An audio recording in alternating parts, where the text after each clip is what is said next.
Dang. So then, like, does your team have proper management, or like what was it? Just like players managing players? Because you know how a lot of things are in Malaysia. You know, everything is just sometimes. If you're a rookie, you just have to manage yourself.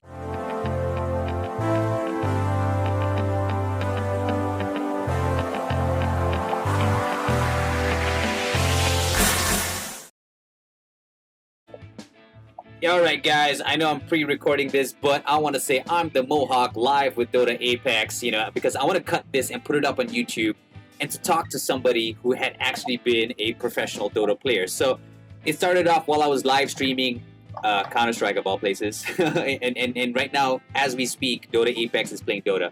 So, dude, I mean, just if you could like just rehash what you mentioned just now, like what is it like really to be a professional Dota player, like back in the day? Back in the day, it's kind of stressful because you might think it's just a game, but then most of the players there, they take gaming as their life. I said, Right. don't screw this up. You're playing, you play this, play properly. I said, okay, it's just a game. Yeah, it's just a game, but don't screw things up. Dang. So it's like, I mean, like, okay, I mean, you've obviously played Dota as like for fun, right? But when you're playing it as like a professional, does it feel different? Does it like does it ruin how you enjoy the game? Like when you're playing it for fun, you're a bit more casual. You get competitive, but Yeah, like, but like me, this is how I do it. They can force me to play serious, but I'm still just gonna have fun. Hmm.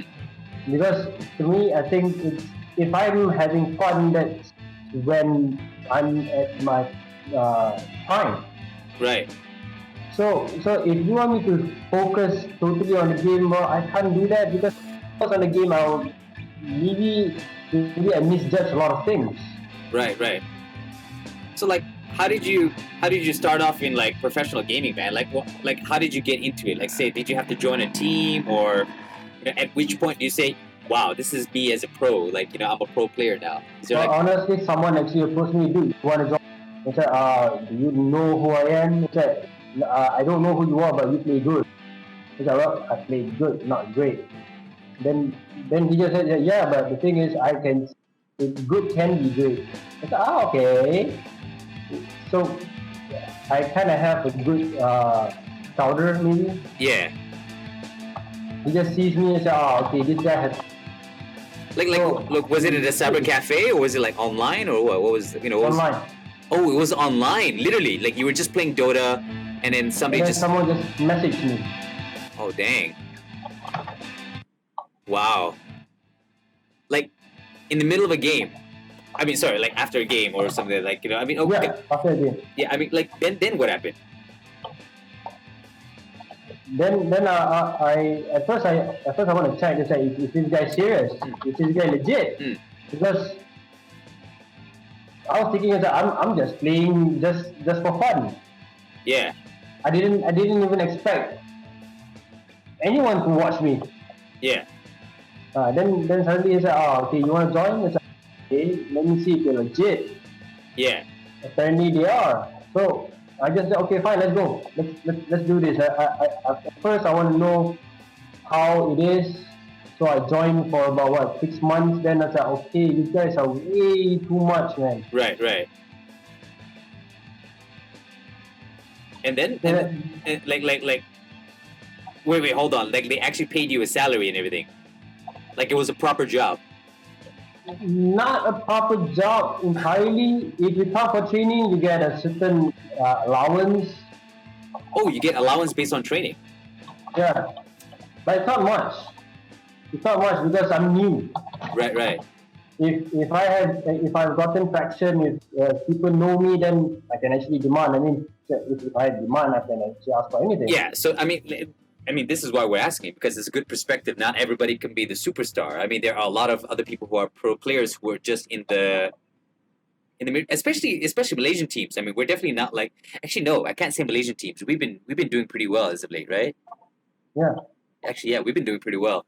But okay, but in general, I mean, so at that point, you were just a newbie, a rookie, basically in the industry. So you weren't being paid a lot. Like how much How much does a rookie get for like as allowance then? Per day, per day training is about, at that time I just got 6 hours of it.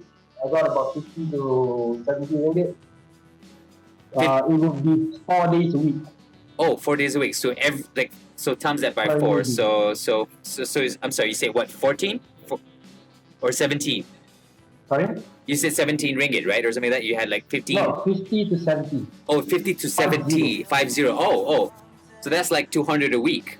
200 a week. Yeah. Times 4, that's 800 a month. So technically, you were just training alone. You were making 800 a month as a rookie professional Dota player. Yeah. Wow. Okay. I mean, and that's still something, though. That's still something. It's not like nothing. You know. Yep.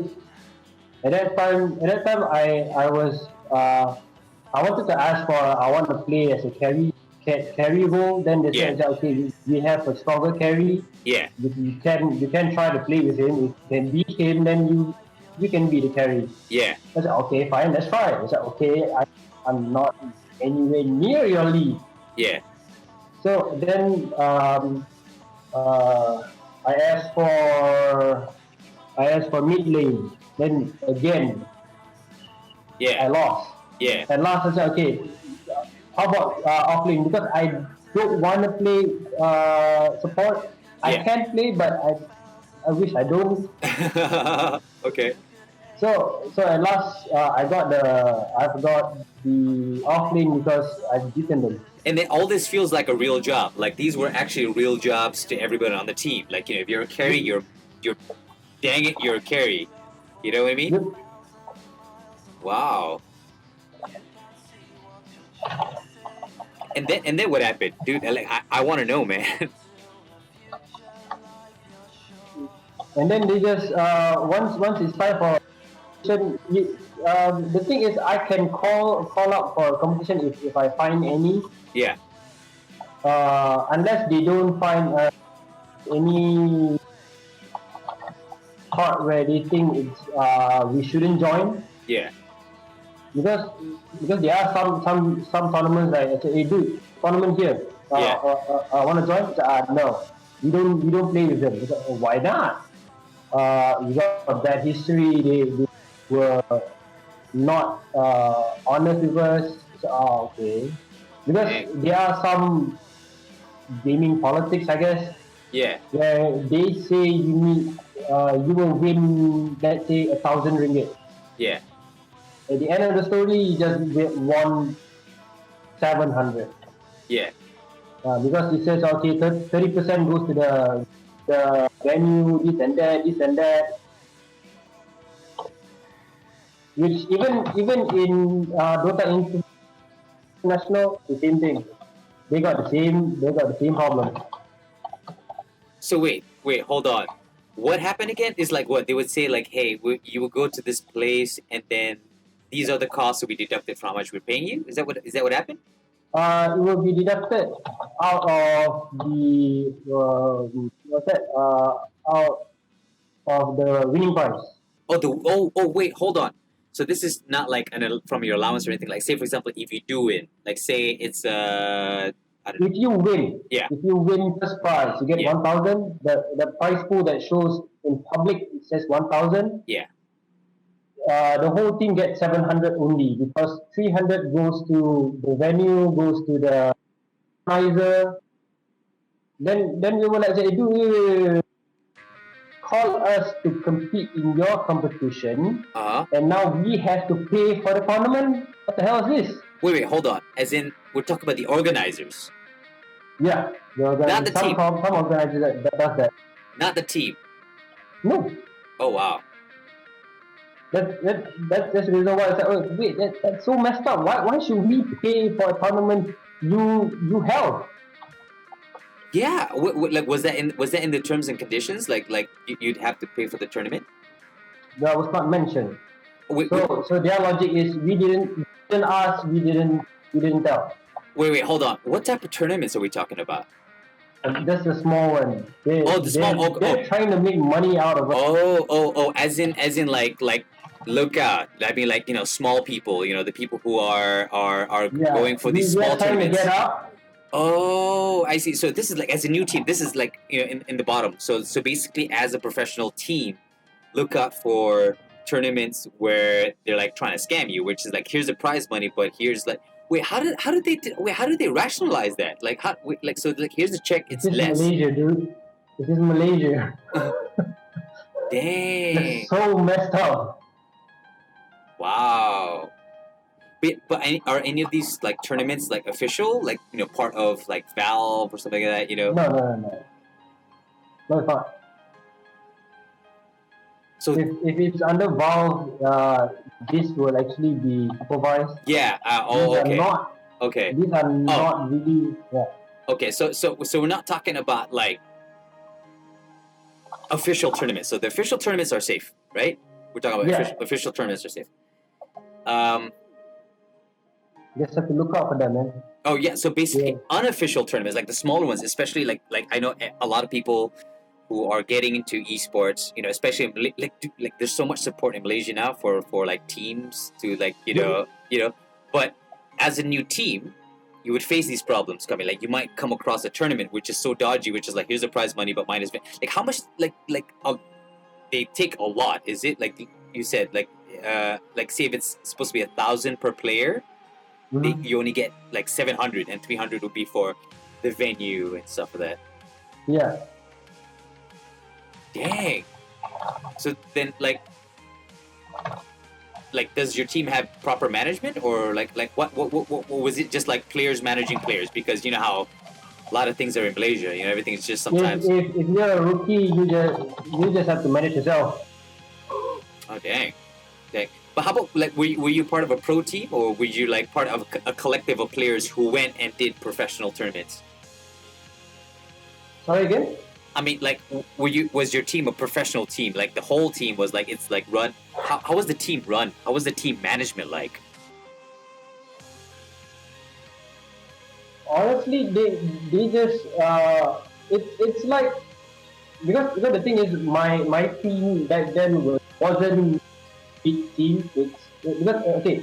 Yeah. In tournaments, there are tier 1, tier 2, tier 3. Tier 1 is those that goes for the international. Yeah. Tier 2, if they want to go for international, they have to the qualifying round. Yeah. Mine is the tier 3. No one looks at.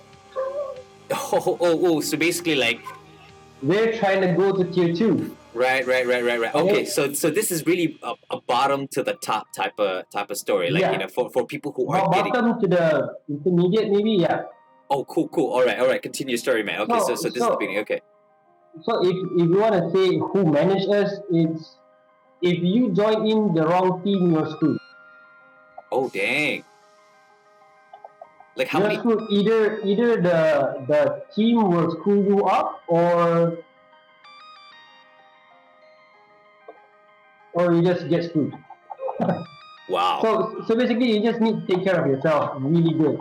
Yeah. Of course, understandable, man. But so. But the teams, how many teams have you been in so far? I mean, like at the moment, you're practically anonymous. We're not even going to mention. Obviously, we're not going to mention your real name or anything like that, But it's just like I've been in 2. One was a Filipino team. Yeah. Oh, you weren't just like in Malaysian teams. You were in like Filipino teams. Yeah, but we never. But I never went to Filipino place. It's everything online. Oh dang. How about tournaments and stuff? Sorry. Like, how did you compete in tournaments? Tournaments still online.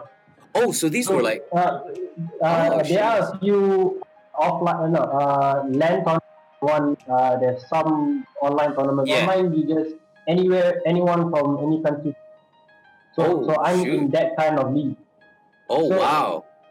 The messed up part about that is if one of your players have a bad connection, then you have to play without those kind of players. Oh shit! Was it like a website or was it like something you have to register? How did that work? Because I'm still wrapping my. The tournament? Yeah, you said like online tournaments. How does the online tournaments work? No, our team manager will actually do all that. Oh, so he's the one that finds the tournaments online. So he's like, hey guys, I found a tournament. Oh wow, dude, that is amazing. I always thought like sometimes you have to be like because in my mind I'm sorry like I'm gamer but I'm still like got the image of the Korean teams like like when you see those documentaries like you see the Koreans like oh yes every day we play in front of the computer and they all live in the Yeah, same bunkhouse. yeah. Yeah. There are a few that can do, but But most of the time it's just everybody lives at their own place and then they're like yeah. If there is an interview, it will be just on site. dang.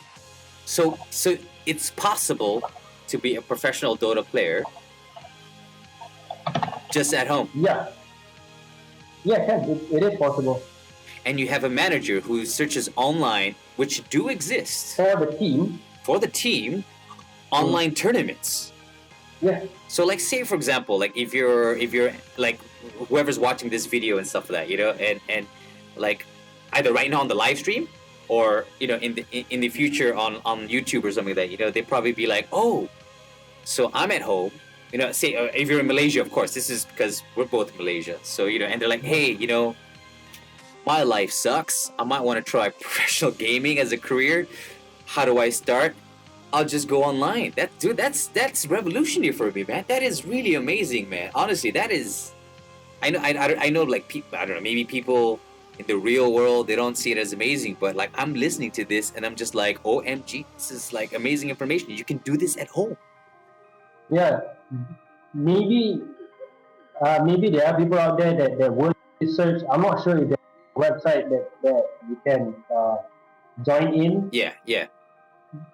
Because like me, well, like I said, a scouter actually found me Yeah. in game. Yeah. So I can't really say, okay, As in this like. website. Okay, so what happened is like essentially you were you were not on the management side, obviously, but you sort of had an idea of how it worked, but you weren't entirely sure. But what you knew was on your end, it felt like a real job because you had roles, Mhm. like real roles. They felt more real, it's not just like a position in a game. It's like you're really that's your job. I'm trying to, because like, see, one of the things that I had to keep wrapping my head around, like, despite being a gamer, but I also came from a much older generation where Mhm. saw all these things. Like, I remember when tournaments were just like LAN parties, and LAN parties was just your best friend's house. You know what I mean? Yeah. So this amazes me as well, which is like the next generation, because you're technically the newer generation of esports professional esports players compared to my generation. My generation is like the people who started it. You know what I mean? Mhm. And then yours, the people who carried it, and then now obviously it's a different generation as well. I mean, there's a lot more like young people playing now. It's obviously it's a different street. Now you're telling me, or maybe this is it. I don't know how far the new generation's gap is, but like yeah, maybe just not all professional teams are just online. It's not like those stinky houses where all these teams just live together and they look like they have no life. You could have Those are actually called boot camps. They actually those are book. They exist still. sorry. There is a thing that exists like that now. It's not like a far gone thing. There is. The tier 2 and tier 1. They do that. Oh, They will call the players. Okay, everyone come to this location. We're gonna train for 1 month, prepare for this tournament. They do this kind of, and these players will actually. Some of this team will actually create or they have another account yeah. just to play around with the small league. So basically, they call that streaming. Yeah. Stream actually SKRIM. So they just train. Uh, let's say they say we're gonna play this strat. Yeah. Let's try this on here on this tournament. Does it work? Right. And then after every game they will just group up. Okay, what do you guys think? What do you Yeah. need to do? What this and that, everything. Right. Sorry,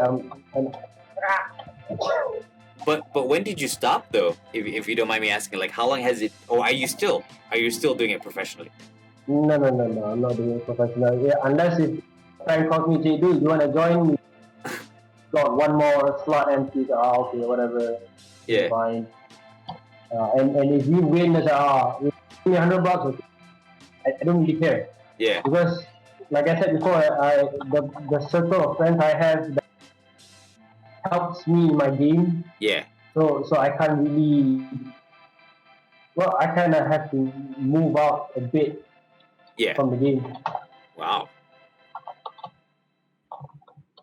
So hypothetically speaking, just hypothetical, like me and you right now could just be like, hey, let's find 3 other people and just do a professional Dota team. Hypothetically speaking, and it's possible. And If you're talking about that, it's way better than the way that happened to me.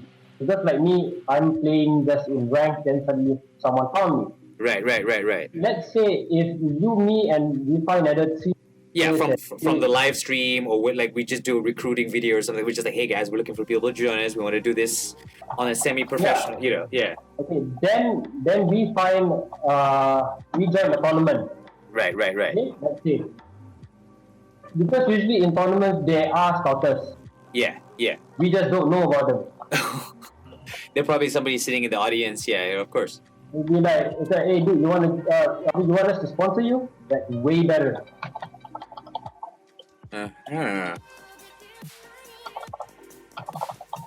So basically, on the lower tiered, it's still kind of like semi-pro, amateurish a bit, like in terms of its organizations and stuff like that. So there's a lot of things that a new team. We're talking about a brand new team, not the talented player gets scouted straight to tier 1, tier 2. We're talking about tier 3, right, and below. Yeah. So that's what it feels. So at which point did you make it into tier 2? How did that happen? Like, was it the bad thing about it, about me leaving, is when I left. Yeah. 1 month after that team went into tier 2. Oh. But it's exactly like ranking. If you've gone to tier 2. Yeah. You might drop back to tier 3. Oh, right, because it's not like. Because there's a continuous ranking structure, obviously, because you're playing, obviously, keeping the team alive through tournaments. One that. The other thing about it is actually your teammates. Some of them become greedy. Oh, shoot. And just left the team. And say, hey, someone else is looking for me. Bye. Oh, the team is looking for me. Bye. Oh, they would get poached. They would get poached by like maybe a tier 2 or even a tier 1 team. That's normal. Of course. Yeah. Oh, so finding dedicated teammates is also a problem for a tier 3 team, especially one that's trying to progress to tier 2. Yep. Wow, man. If you want a good some of the people that's gonna this maybe might not like what I'm gonna say. Yeah. One example is actually Dandy. Okay. Dandy he is a very loyal player. Yeah.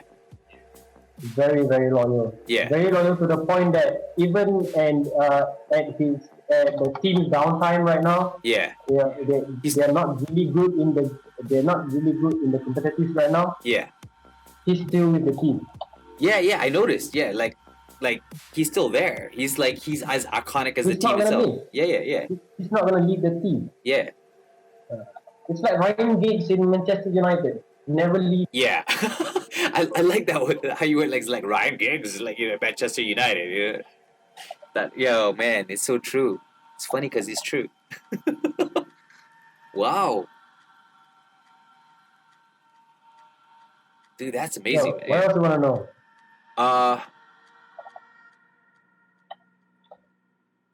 I'm actually thinking right now of a question and thinking on the fly. So I'm still trying to digest this is some pretty amazing stories, man.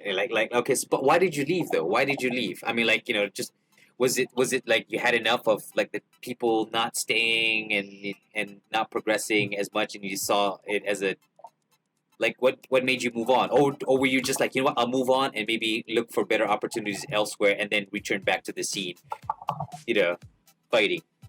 One of the side reason is because my parents was not happy with it. They said, Oh, gaming has no future. But then that didn't really affect me until yeah. uh, uh, I've spoken to. I could not remember who he was. He said he kind of said that tournament gamings are like friends today, tomorrow they might not anymore. What? But like, how does it make you feel that like now, right?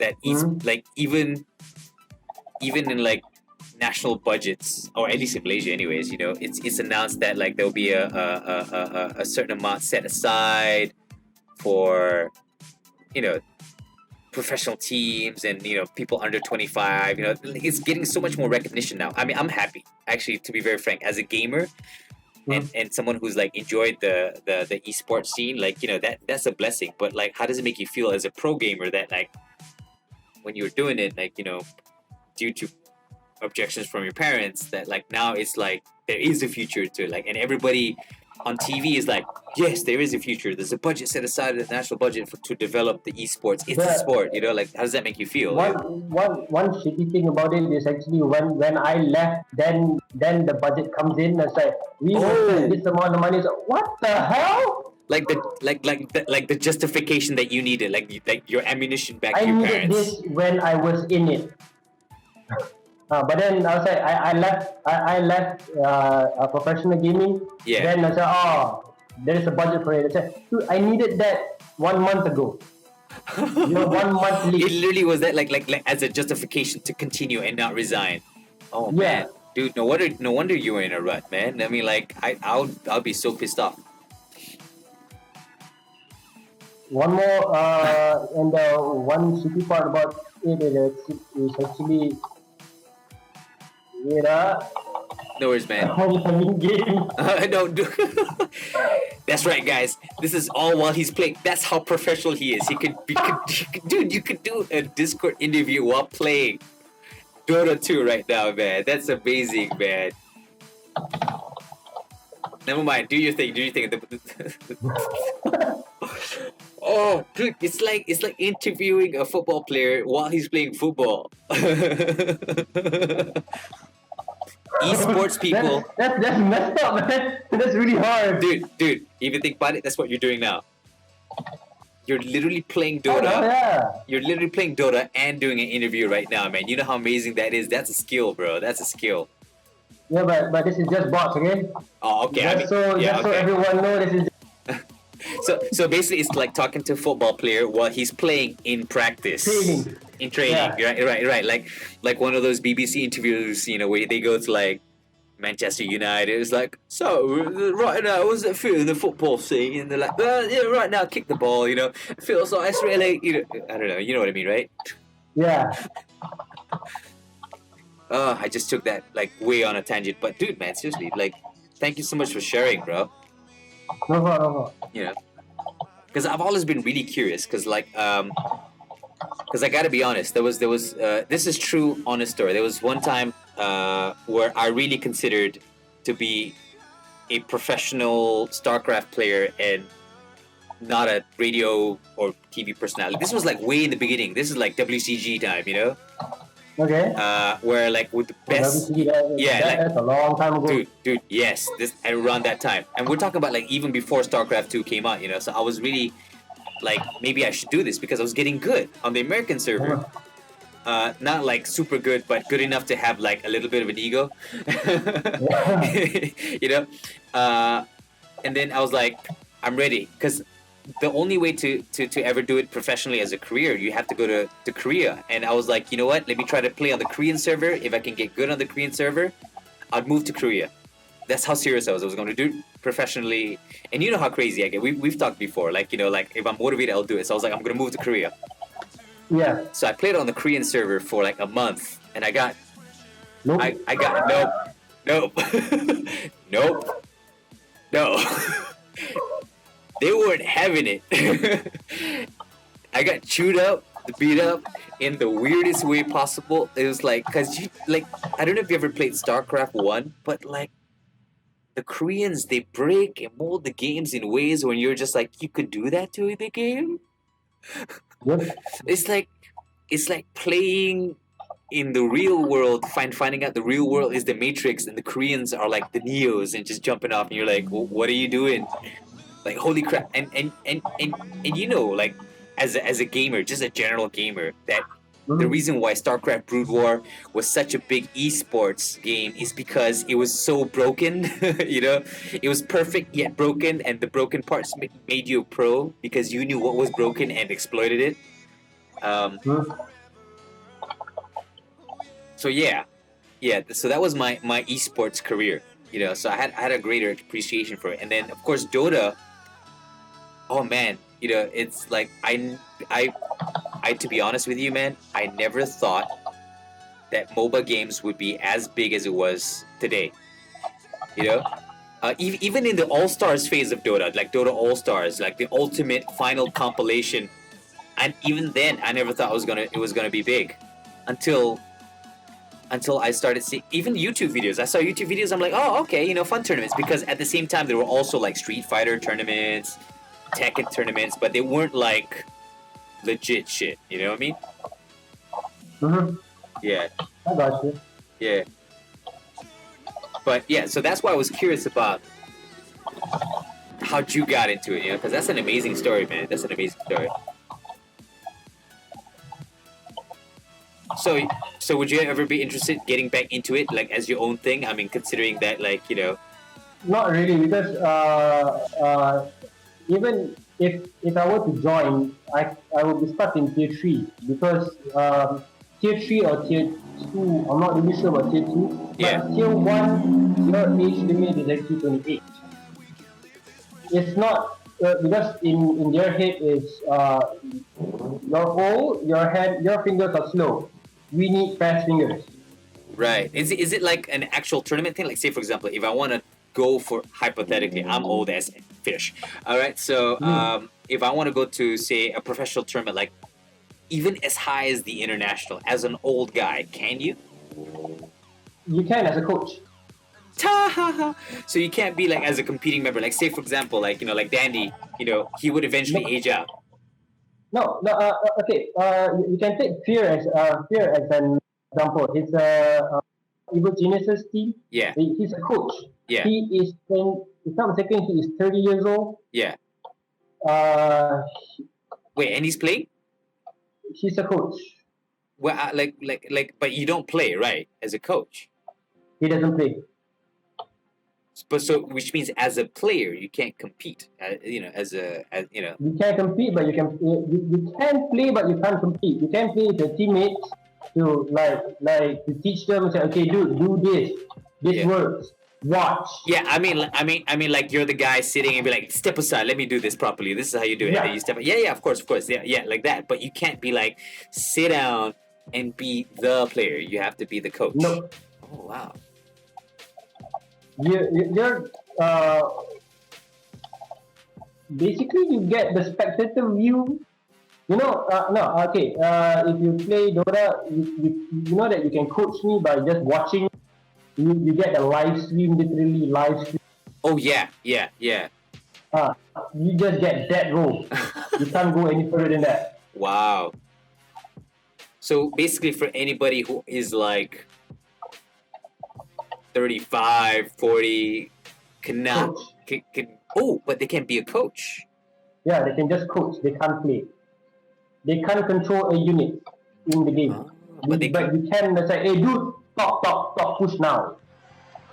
But that's not the bad thing. But that's not a bad thing either, too, right? If you think about it, like, fine. If your dream is to be a Dota professional player and you're above 30, above 28, right? 28.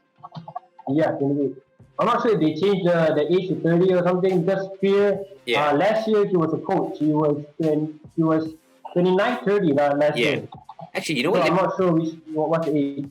Let me try Google it. I'm gonna Google it right now. Okay, so I'm gonna Google.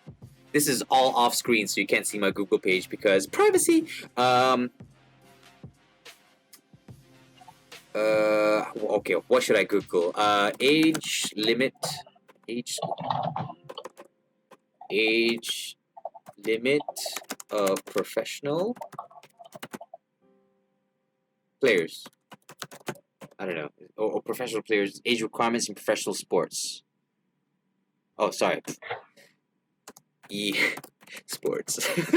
I got normal sports. Okay. What's the age limit of a pro gamer? Okay, let's see. I don't think it's written, but yeah. Okay, so Is apparently, it there? well, I don't. The first one that came up was like StarCraft 2, and it says page not found. If I didn't have so much sensitive data on my browsers, you know, I would be streaming this. This is hilarious. It's like BattleNet's like StarCraft 2, and then it's like as if okay, let's put Dota 2, esports Dota 2. Age limit of professionals make money with Dota 2. Wow, okay, so much clickbait.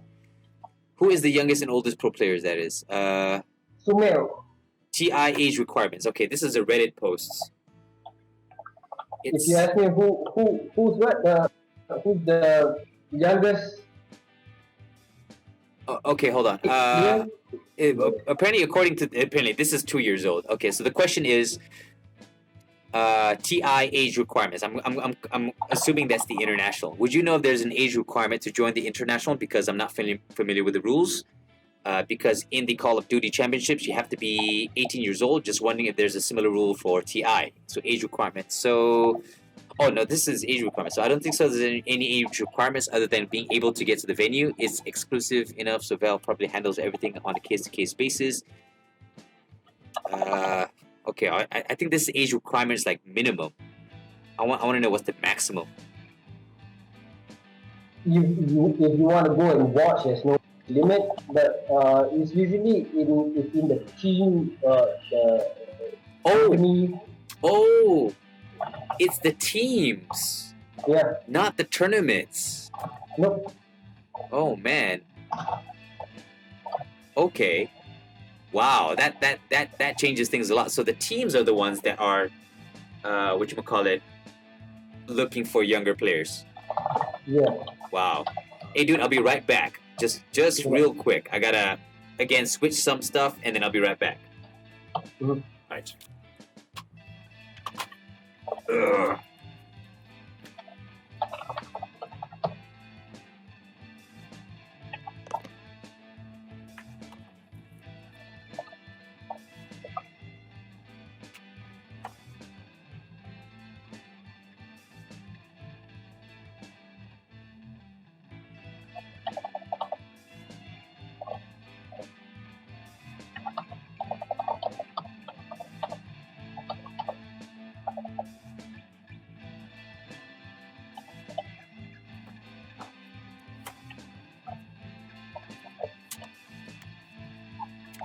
All right, and I'm back. Sorry about that. Yeah, so I had to shift some stuff. So where were we? Okay, so basically the teams are the ones that set the limits, not. Yeah. So hypothetically speaking, if I were to start a team and said there's no aging out, as long as you're good, you stay on the team. Theoretically, then that means as long as you're a good player, you can keep on playing until your balls fall off. Yeah, you can. If your performance is that good, then okay. And it comes to the team, hypothetically speaking. Like, you know, so if you're in a team that does say, hey, there's no aging out, boom, we keep the good players, nothing stopping you. It's just the teams themselves that says, hey, we don't want old players. Yeah. Oh, damn. You can do that, but again, if you're aiming to win and this old guy is slowing the team down, Yeah. you don't want to keep him. Yeah. That's that's the thing. If you don't want to put an age limit, fine. Yeah, but of course, yeah. Usually the tier 3, tier 1 teams, they put an age limit because they kind of always fall for the scientist says that scientists found out that the fingers thing and stuff like that. You know, I don't know. I don't think so. I think maybe, I don't know. I guess maybe it's based on, you know, the popular science. I guess supposed popular science. Yeah. I get what you mean. I get what To you mean. me, it's you can trust it to a certain point, but I don't think you should take it Yeah, too no, hard. because see, the thing is, I mean, what?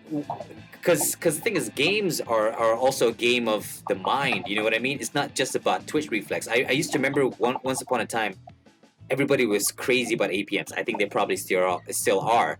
You know, in StarCraft Mm-hmm. and StarCraft 2 and stuff like that. And I think after a while, people started to see that in professional gaming, it wasn't just about like, high APMs did not equal an automatic win. You know, it was also your strategies, how you manipulate. So you had players who were just really good micro, who were just doing crazy things, and those crazy things was just like what's winning them. So Yep.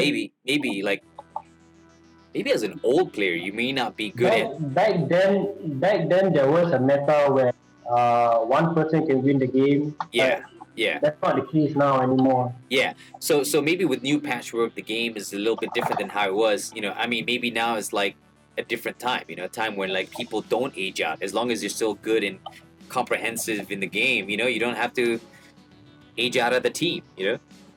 Yeah. Simple example is Yamate. There's Yeah. the Chinese, if I'm not mistaken, Yeah. China.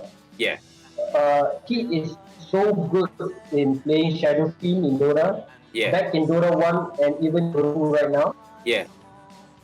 that I couldn't remember what team he's on right now Yeah. because I've left Dota. I mean, I would not say I left Dota. I didn't really follow their who goes Like where. you haven't followed the progress too much. Yeah. Uh, he is the only one that I know that if any team that takes him Yeah. will actually say, okay, I know, well, we know that our team has an age limit, Yeah. but this guy is an exceptional. Yeah, because he's just like that good. He is that good. So basically, you have to. So basically, Like, yeah, as someone who's hypothetically speaking, like say for example, anybody watching this, like, hey, you know what? Because to be frankly honest, like the people who watch like a lot of the things I do is between the ages of like 18, 15 and 35. I just saw the analytics on YouTube and stuff like that. So apparently that's my demographic. So if people are on the farther end of the spectrum, the 35, highest end of the spectrum of people possibly watching this video, and they're like, hey, I want to be a professional player, you have to be super freaking good, like Super Saiyan, like insanely, you broke the game, type of, yeah. Wow. yes. He because this Yamate dude, he he is so good to the point that example, if you watch in every TI, there's a 1v1 tournament. Yeah, yeah, yeah, The deciding game, the third game, yeah. because it's always best of three. So they decide if they manage to reach the third game, it Yeah. will be Shadow Fiend because of this guy. I'm sorry, what was that? It has because in the deciding game Yeah, for 1v1 in any kind of tournament, yeah, it will because 1v1 it has to be in same hero. yeah, yeah, Okay, yeah. so this guy has proven himself that he is so good to the point that it has become Shadow Fiend must be the deciding game. You cannot choose a hero on the third game. The third game will Oh, be Shadow Fiend because of this guy. is it because he's Is that he's proven that okay, Shadow Fiend is one of the best mid hero ever. because of this guy? Yeah. What? I did not know that at all. Wow. So that's what when they had the AI, like Elon Musk's company, Yeah. Elon. It was Shadow Fiend. Yeah, That's why. I just said Elon Musk. Elon Musk. So It's by OpenAI. yeah, OpenAI. So when they had that tournament between a human player, and, Versus yeah, they had AI. it was Shadow Fiend. You know, that was the character, It's because and of that. and it was the guy as well. Sorry, and it was the guy as well. You know, because the guy, yeah, And plus, there was another dude that challenges him yeah, by the name of Japet. yeah, He, if I'm not wrong, is 5 years younger than him. yeah, And at first, they were rivals. They yeah, really hate each other. yeah, But once they played with, I said, okay, you want to join our team? And then now they are fighting for, back then, they were fighting for, I'm going mid. No, I'm going mid. yeah. Both of them are that good. Wow. Both of them are really good at Shadow Fiend to the point that, honestly, if anyone, if even the now the professional in the TI, Yeah, if they manage to play against Yamate, yeah. they will Play bow down to superior. so he's just the most ultimate mid laner. Yeah, for Shadow Fiend only lah. That he's that good with Shadow Fiend. So they basically cater the whole tournament structure based on this guy because no one can beat him with any other character. He's just that good, except if you play a Yeah. double. That's one of the reasons. So have you ever played a 1v1 with anyone playing only Shadow? Wait, I'm sorry, you can only play Nope. Shadow. Yeah. No, I mean I can play Shadow Fiend, but I'm not confident that I can beat anyone with Yeah. Shadow Fiend. Because Because he's quite an interesting character makeup, right? Like Shadow Fiend. yeah, if you look at his second skill, Yeah. if it hits or denies a creep, he will get damage. Yeah. So now you're fighting against the same hero. Yeah. If you miss and he gets it, Yeah. it's a loss. Yeah. You have lost the game. Yeah. To the Damn. point that even the like Coach Gamer says, how do you know Shadow Fiend or not? There is a percentage of what you buy at the starting point. Yeah. No, your second skill, that's still your first skill. Actually. Yeah, the one you're showing on screen right now. Oh right, yeah. It's, Second skill. Necromancer. Sorry. If I'm not mistaken, it's Necromastery. Yeah, there you go. Necromastery. Sorry, yeah, the latency between. Yeah. Yeah, I kind of figured it's pretty apt that we switched to Dota 2. Damn. So. Well, you know, because I've always wondered. I mean, like I gotta admit, there was a time when I wasn't really much into Dota, and then I think the scene picked up, and then I was watching all these ones, and I was like, why Shadow Fiend in 1v1? Now I know. Wow, that's amazing. That's amazing, bro. Dang. This one I didn't understand why Shadow. Then I was watching Perch. They explained. It was a 1v1 game. Yeah. It was 1v1 tournament. And I think why Shadow Fiend did this during the downtime where both of the players are just farming. Yeah. So there's not much to talk about, and then he just in the history. So what? I said Google. So, whoa, it's true. So it's just purely based on history. Wow. Yeah. And it's just been that way. It's like because obviously esports has developed its own culture. You know what I mean? Like each game has its own thing. This is it. This is a perfect example how players have shaped the culture of the game. You know, and now it's a feature on. It's a feature right now. Let me check. Yeah. How do I check the games? So this is how long I A haven't simple played. example for this is actually almost all heroes have changed. Their skills have changed a lot, except for Shadow Fiend.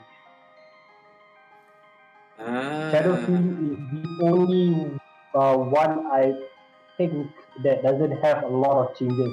Because in it's such Dota 1 until now, it's still the same 4 skills. Right.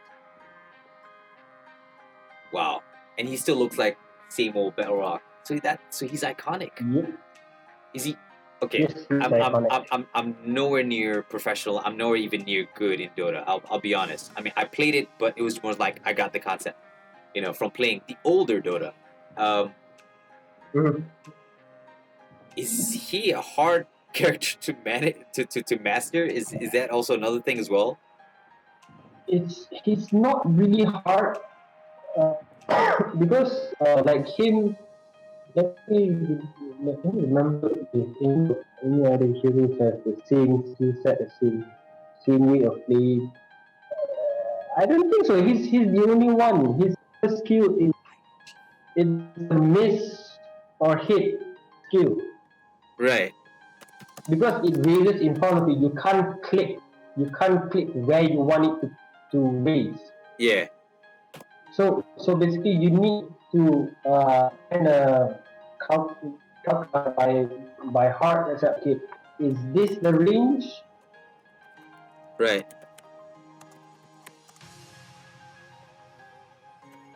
Yeah, he's the only. It's not really hard to manage, but he's quite. I would say like okay, you can look at the heroes right now. 2 or 3. It's not really hard. Yeah. Okay. If one hard is actually Meepo, Chan, and Invoker. That is tough. That is really hard. Right. I'm not sure what. Okay, so I got Shadow Demon here as well. So Sand King, Shadow Fiend, Shadow Shaman, lots of shadows. Silencer. I think I used to play with the Centurion War Runner. that was my hero. Yeah. Thor is quite strong back then. Yeah, yeah. Oh, what? He got nerfed? I didn't. Centaur is actually quite strong. Back then, he's strong to kill someone. Yeah. But now he is really strong at tanking all the damage. Basically, if you see Centaur in a team fight, don't hit him. Yeah. There's no point hitting him first. You need to kill him last. Right. Oh, anyways, Kenji Lee on the live chat was like, "Great, can't wait till the battle starts." Actually, here's the funny thing: it didn't start off as me talking to a pro player, because like Dota Apex, he's actually the moderator on my channel. I mean, just from the bottom of his heart, he's the moderator. you know. So we've been on live streams together for a lot. You know, we usually play Mobile Legends a lot on the mobile game, and of course Jack Teo. Hi, Jack. So what happened was, like, you know, we started discussing about his past, because he used to be a professional Dota player. You know, I mean, I wouldn't want to say used to be. It sounds a little harsh. Like, should I say used to be, or like used to be? You are yeah, you will just say used to be, but potentially making a comeback. I don't know. I'm convincing him maybe a comeback is real. Comeback is real, man. Comeback is real.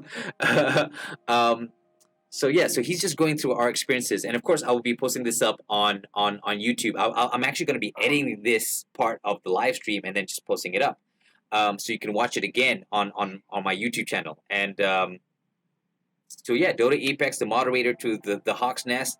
He also has his own YouTube channel, but he has yet to do any streams or anything that. But he will be soon. We did talk about it on the stream, right, dude? Yep. Yeah. So we're gonna. Yeah, I'm excited when you start doing streams, man. Then we both can be doing streams. But I'm more excited about hearing your story, man, because that's an amazing story of how you became like pro. So okay, maybe we can recap a bit for Kenji. Do you want to do it? Just recap a quick story about like what we were talking about, because obviously he just joined in. Okay, can, but give me 2 minutes. I need to go to the loo. Oh, sure, no problem. See, this is the type of stuff that happens on the live stream, you know, but like just now, what amazed me was, oh yeah, exactly. Kenji's like, you know, I'm confused then. Yeah, but obviously it's understandable. But don't worry, when Dota Apex comes back, he will explain a bit of his story and how far he's gotten into the journey. And of course, he was telling me about the history of Shadow Fiend, which is pretty amazing. So apparently, like the tournament scene, how the professional scene was shaped in terms of 1v1 was based on a player who was just so good at playing Shadow Fiend. And in terms of Dota Apex himself, like, you know, he was detailing how he was discovered while playing Dota. Like, you know, like he didn't go to any special tournaments, and he was just playing Dota, and then he was scouted on there. So there are scouts on Dota itself if you are good enough. Oh, don't worry, Jack. You know, well, thanks for subbing. thank you so much for subbing. But it's not about my channel is not just about Dota. It's about gaming in general. So today, I guess you can say, it started out as Counter Strike. Because I promised one of my other moderators, Shazam, who's not here today because he's busy. Oh, we just got a new subscriber, So that's why this stream says Counter Strike. So I was playing Counter Strike based on a promise that I made last week. Yeah, exactly. It was supposed to be CS:GO, but Dota Apex, who's my moderator, then we were talking about his past as a professional gamer, and although he was playing Dota. Hence why I was talking about, like, as a subject, how does a person go from being a nobody and a professional gamer? And it was just an opportunity. I was like, oh my god, my moderator was a professional gamer. So and the game's all about gaming. So it's not about Dota. It's about all games: CS:GO, Overwatch, mobile different games that So, and what I like to do is I like to interact with. And KG says I don't play Dota, but I do play Mobile Legends, which makes me understand about it more. Correct. So now, Dota Apex, are you back? Yeah. Okay, so right now we got Kenji, we got Jack, and I just basically briefed them on in a nutshell about what your history is about, and of course you can see the chat as well because you're the moderator. Yeah. But yeah, so I was saying, so in a nutshell, your story, Mm. Explain it to Kenji. Well, basically, what happened to me was I was just playing rank. I'm not really good in Dota. I'm just a 3K MMR. 3K, 3.2 around there. Yeah. But someone actually managed to. Someone actually saw me playing game and suddenly just send me a personal message to say, dude, you want to go competitive? But, I was skeptical for a moment, but then I was like, okay, maybe he's legit. Yeah. Let's just try. Yeah. Then it happens to be legit. Yeah. So I just got stuck. I got stuck with it for a while. Once I know how the competitive scene for the tier 3, yeah, one of the reason is I don't want to join it, and kind of toxic because of people coming in and out. Yeah. War, you make friends, more than not. Yeah, we were talking about that because like his team was a tier 3 team trying to go to tier 2. I mean, there's in the league there's like tiers and stuff like that. So what commonly happens to tier 3 teams is that like they get poached by tier 1 and tier 2 teams. They're like, they're looking down. They're like, hey, there's a good player, and the tier 1 team will be like, okay, we'll get him up. And there's no loyalty to the team. Yeah. And and Jack Tio says I have a shit computer. Don't we all? I mean, I wouldn't say I have the best, but so I gotta be honest. Like a lot of the streams that I do is mobile games because like Dota Apex. I mean, oh, actually not Dota Apex, but anybody who's watching. And Jack Tier says I have an Intel HD Graphics 3000. That's pretty far back. Yeah, that's pretty far back. Yeah, wow, okay, understandable. Don't worry. So, but I do play mobile games. Like Mobile Legends, like me and Dota Apex, we play Mobile Legends. I think it's fantastic, I mean, but what do you think as a professional Dota player, the fact that you have games like Mobile Legends and Arena of Valor where you don't need like all these fancy, computer bits. You can just have a phone and you can potentially be a professional player. Well, honestly, when I was playing Dota, I don't think anyone can come out with a game like Dota for mobile before I'm 30. Yeah. Now I'm 26. I was like, okay, it's out. Good. I'm playing this game. Right? It's like I remember I was literally, I think I was just starting the stream and I was like I was thinking to myself, I miss Dota, but I didn't have the capabilities, and because when I was starting the stream I was using the YT Gaming app. And I don't know if anybody has ever used the YT Gaming app, but it was just so fragile, and in terms of live streaming, so I couldn't like stream computer games, and I was like Googling mobile games, and I think the first one I came across, and this was back before there was any mobile games on the mobile. I think Vainglory was the first one, and that was back in I think about like 2015.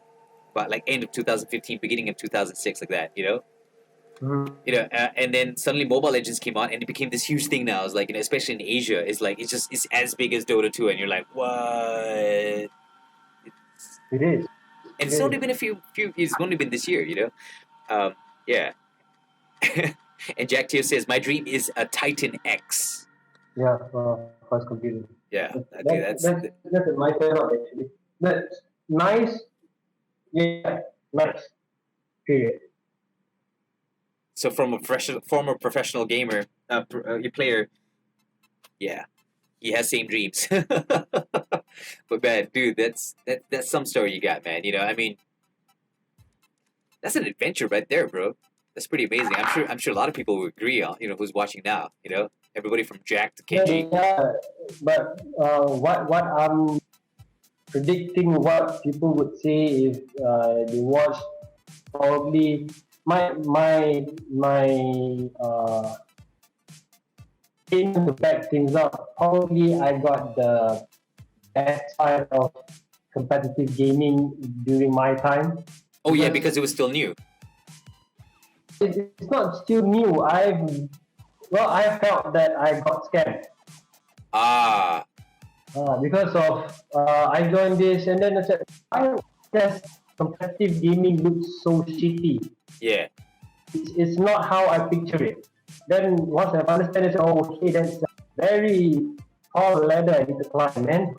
Right. So it's That's so possible. so I'm you not saying I'm not trying to discourage anyone. Yeah. It's possible. Yeah. But you need to really go for it, man. Yeah. So basically, what happened to you was you were just at the gates of the Colosseum, so to speak, right?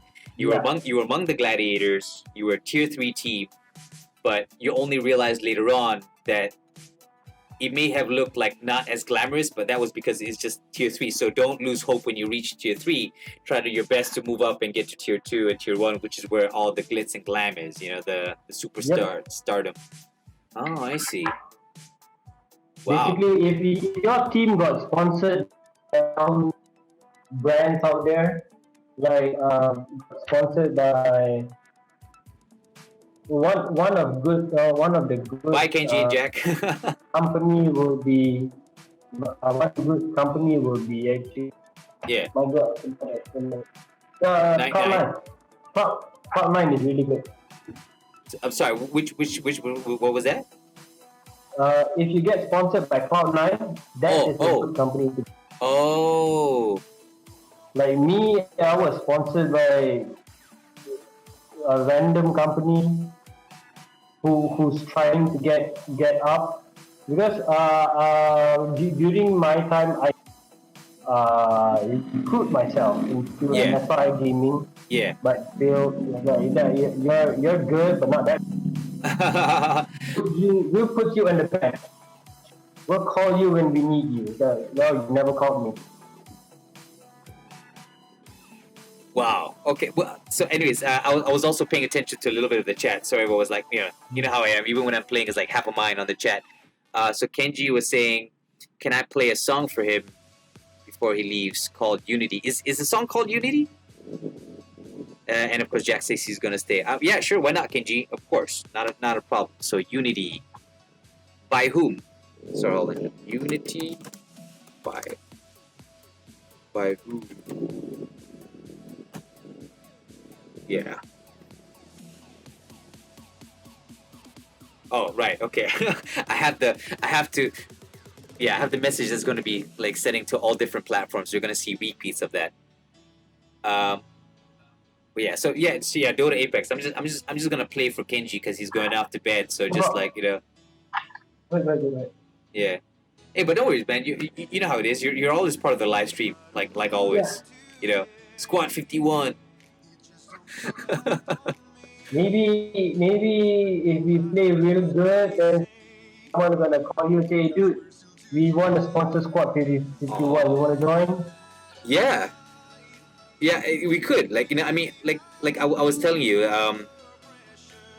when you asked me on live stream, like what did I do, and I'd said that one of the things that I was trying to do is I was trying to like manage a team. I mean, I wouldn't say that I knew how. I knew nothing about it. But like I was really thinking of doing that, putting a professional team together, finding the right people who knew how to, like, where to go and manage it and stuff like that. And then what you told me, that it didn't really require much, like, it didn't have to be like a proper, like, boot camp type of environment, you know what I mean? Okay, the boot camp can be like the other day. That can be our boot camp. Yeah. Like, but not to a certain point that okay, one has 9 months, 4 days a week. I mean, example lah. Yeah. Oh. It doesn't really have to be that way, but yeah, you can do that. Yeah. So basically, it's just essentially do whatever.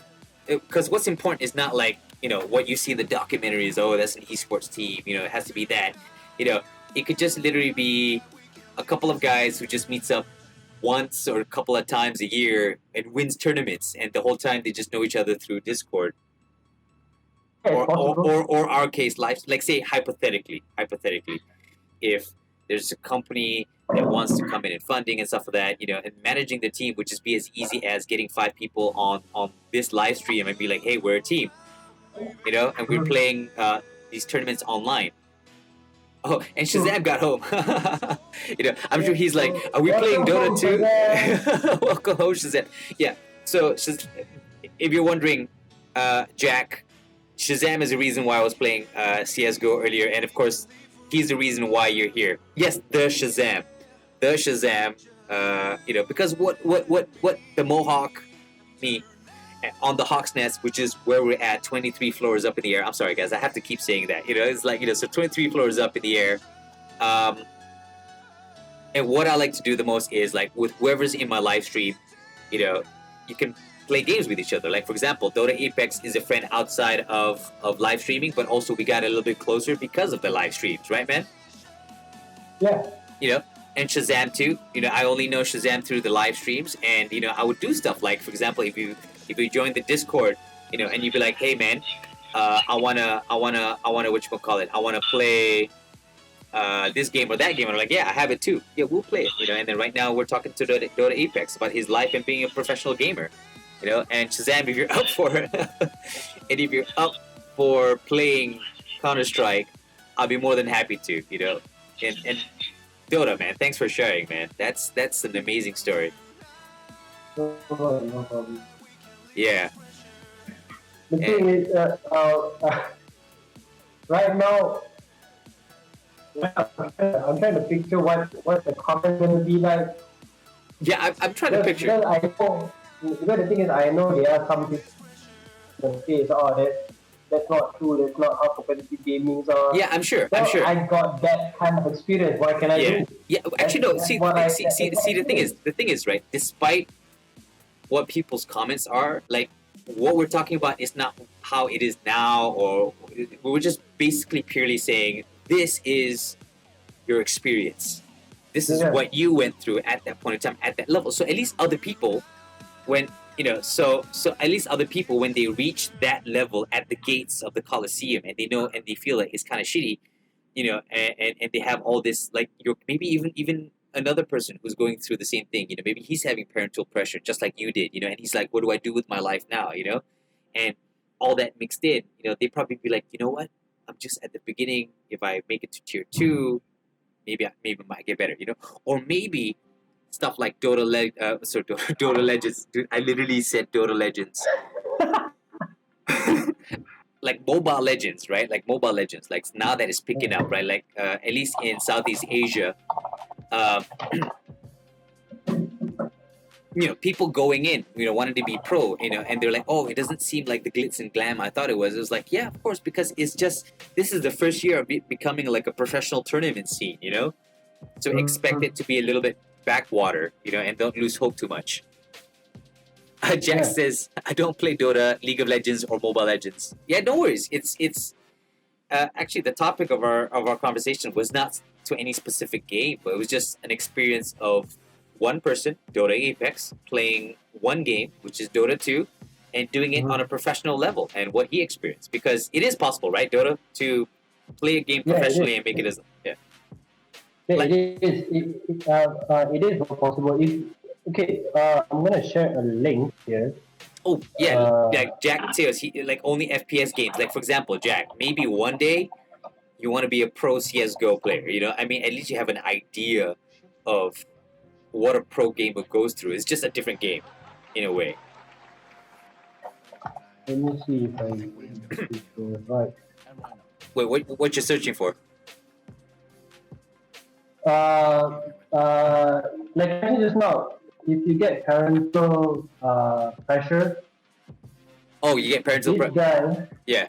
this guy, this this is what this guy did. If you want to watch, Oh, damn. Okay, let's see if we can get that YouTube up. Hold on. no, I don't think you can share it because what I don't. Hold on. Jack Chia says I'm a noob at games. Actually, I have an idea. I think it's very possible. I can get that link. I just need a few moments, and then we can watch it together. Literally on live stream. Won't it be copyrighted? And people are gonna say, "Hey, you can't show that on YouTube because it's someone else's work." Actually, that is true. See, Dota. That's why you're my moderator, man. You're like the anti-cyanide, man. You make me a better gamer. Actually, you're right. I probably might get copyright infringement just for showing that. Sorry. Okay, I'll watch it on my free time though. I'll watch it on my free time. So, so basically, what this guy, I'll just tell you the bit about this guy is actually Mushi. He's one of, he's very famous for his mid plays. Yeah. He's not as aggressive as Sumil that like everyone knows. Sumil is very aggressive, Miracle is aggressive. Yeah. Yeah. Mushi is not. He's a Dota 1 player that went into the. Wow. So Okay. this guy had a parental pressure. His parents said, "No, stop Dota. Go finish your studies. Go to work." Oh wow. Then this guy said, "Okay, Mama, give me 1 year. I'll prove this to you that Dota can be my career. Yeah. If not, I'll follow you." Then the parents said, "Okay, fine." So he literally left. If I'm not mistaken, he left house. He left house after a year. Then he became famous. Wow. Then the parents said, "Oh, okay, this is my son right now. 1 year ago, you said I was not." Yeah. So basically, this guy he challenges his parents. He challenged his parents that give me 1 year, I'll prove it to you. Yeah. And he proved it. I mean, obviously, we're not encouraging kids to be like, grade A. Don't be rude. Don't be rude. But like, because the thing is, like, I mean, I get it. I get it where the parents are coming from because they come from a different generation. I mean, all this is new. I mean, esports is only now beginning to get like to that level where even people are. I kid you not. Even people who are my friends, and I'm not that old. I'm only like 30-ish. Actually, compared to like, I'm old, but so my friends who are like in the 30s range, right? I remember I was having dinner with a few friends of mine. They visited Penang, so I had dinner with them, and I was telling them that I got into live streaming and stuff like that, right? And they were like, "Oh, what is this esports and stuff like that?" And I showed them like the international, and they saw all the shoutcasters. What was the first thing they said? Like this bunch of 30-year-olds. You know what they said? Yeah. Oh my God, it's proper. They have suits and everything, and I was just sitting there, I was like, wow, like, I mean, they're my friends, but suddenly my respect for them went a little bit down. Just like, because some people really are that backdated, they don't understand. They think gamers are those fat guys sitting in a room with bags with pimples. Yes, exactly. That's the stereotype they have in their head, and I was just like, no, it's something else, And it also made me realize, because then we got into a much more adult conversation, how sports might have went through the exact same thing, like imagine football, soccer, back in the day, it was just one of those amateur things, so it's, but yeah, you know what I mean, right? So people don't understand. If you want to know how tier 1 players teams train, example, Miracle and Sumil, they talk and because of core gaming, because they need to be they have to keep their because of possible things like in TI tournament, if I'm not mistaken, TI2 or TI3. Yeah. it it was a disadvantage for the losing team to lower bracket team Yeah, yeah, to move up to the finals yeah. because of after the semi-final they immediately have to play final. Right, right, Which right. is they have to play 8 games in a row. Oh, crud. So Oh, yeah. if you don't have the stamina, you're gonna lack out. Yeah, yeah, So yeah. because of that, the team made a requirement just to get your stamina. You don't need to get your strength out, but you need to get your. Okay, you're cutting off a little bit, so I'm assuming it's a little bit of the connection that we're having. So basically, you were saying that so one of the requirements before was that you have to have like a whole lot of stamina because you have to fight like maybe 8 matches In a uh, row. in a row, and then you have to fight the final. So what was the requirement? The requirement was what? You guys need the players need to jog and out. You guys need players need to go for gyms to Yeah. get their stamina up, but not their strength. If they want for their strength, it's up to them. But stamina is more important. Right. So basically, oh, I get it now. So they didn't change anything in the rules, not in the tournament No. rules. No, but the teams require their players to do stamina training in the gym so they're able to play. Wow. So it's like an actual sport then. So it's not just a couple of like, stereotypical fat guys sitting behind a PC, Nope. No. So it's like they actually have to go to the gym and work out because you're playing 8 games. Actually, that is so true. That is so true. I believe that is true. You want to know why? You want to know why? Right. Because even for me, when I'm live streaming, I do feel when it reaches like, when this is me and you playing with a squad 51 with Carrie and Christmas and stuff like that, and we're playing Mobile Legends and we're playing like game after game of rank, right? I do feel like I do feel my brain and my like fingers just like I like it feels like all kinds of weak. You know what I mean? Yeah. So it makes sense. It makes sense that like teams will be legitimate, and in the way they train and actually have actual physical training, right? Yeah. Yeah, so wow. Oh, and Shazam said he might get it in practice. Actually, you know what, Dota Apex, just for fun, we might actually just put together something. Oh, okay. Yeah. Shazam is from UAE. Yeah, Shazam's from UAE. Oh wait, yeah, that's right. Oh my god, the lag would be so intense. But okay, or at least Unless if he can play on us. Yeah. Unless if he can play on our server. Yeah, true. So we might have to do a Smurf or something and see how that goes. And of course, Jack says, can I be friends on Steam and maybe you can play CSGO or something? Yes, please do. Add me on Steam. Let's see. I think I can add you on Steam right now. Hold on. Add friend. There we go. Search friend. Sorry, Dota. I'm yeah. Oh, go ahead. But at least what I can do is, we can end the recorded interview right here, man. And be like, yeah. Okay, cool. That's it. That's how you become a pro player. How you go pro? Oh man. One simple